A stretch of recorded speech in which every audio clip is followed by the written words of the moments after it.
The second thing is, despite the fact we've been told we're an entrepreneurial society, this is a country today that has an utter contempt for skill. You talk to people who dig coal, run trains, doctors, nurses, dentists, tool makers. Nobody in Britain is interested in them. The whole of this so-called entrepreneurial society has focused on the city news we get in every bulletin, telling us what's happened to the pound sterling to 3 points of decimals against a basket of European currencies. Skill is what built this country's strength, and it is treated with contempt. I must confess, the auctioning off of public assets, particularly the latest disgusting Frankenstein advertisements, which told me more about the mentality of the minister who devised the scheme than it did about the sale itself.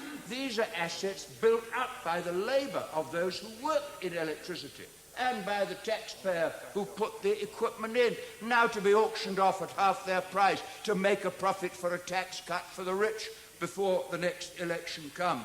If these were local councillors, they would be before the courts for willful misconduct. And because they are ministers, and then some of them later go on the boards of the companies they privatise, they are treated as businessmen who know better how to handle it as members of the board of directors than allegedly they did as ministers responsible. Local government has been crippled.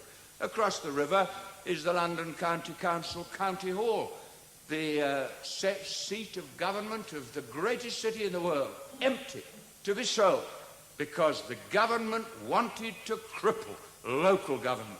And so indeed they have. The poll tax, the centralisation of the business rate, the punishment of the Liverpool and Lambeth councillors was to take all power from local government and put it in the hands of a government that claimed it didn't believe in the role of the state.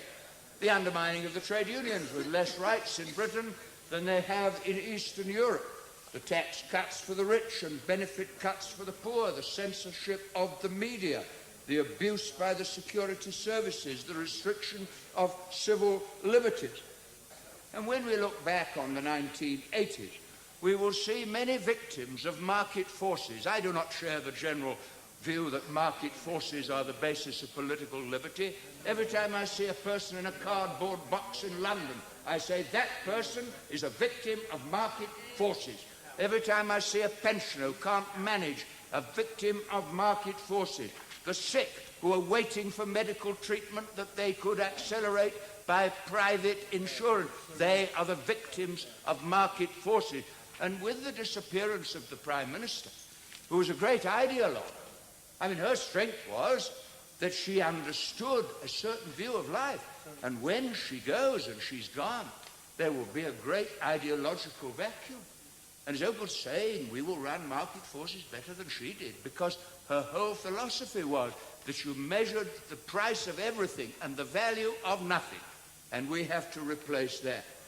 And I had one experience the other day which confirmed me in my view that she hasn't really changed the thinking or culture of the British people. I don't know how many people travel as I do on trains, but I go regularly on the trains and I see all the little businessmen with their calculators working out their cash flow, frowning people, looking and glaring at each other. Thatcherite trains, the train of the competitive society. But coming back from Chesterfield the other day, the train broke down. And on it wholly changed. Somebody came in and said, I have a cup of tea from my thermos. And then people looked after each other's children. And a young couple talked to me, and I said, after about half an hour, how long have you been married? Oh, we met on the train, they said. And a woman said, will you get off at Derby and ring my son in Swansea, because he'd be worried. By the time we got to London, we were a socialist train.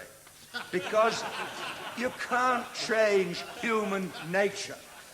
There is good and bad in everybody, and for 10 years it is the bad and the good that has been denounced as lunatic, out of touch, cloud cuckoo land, extremist and militant. And that's what the party opposite have done. They don't quite yet know. They think it's the retirement of a popular headmistress under circumstances some might regret. Actually, they've killed the source of their own philosophy and opened the way for quite different ideas.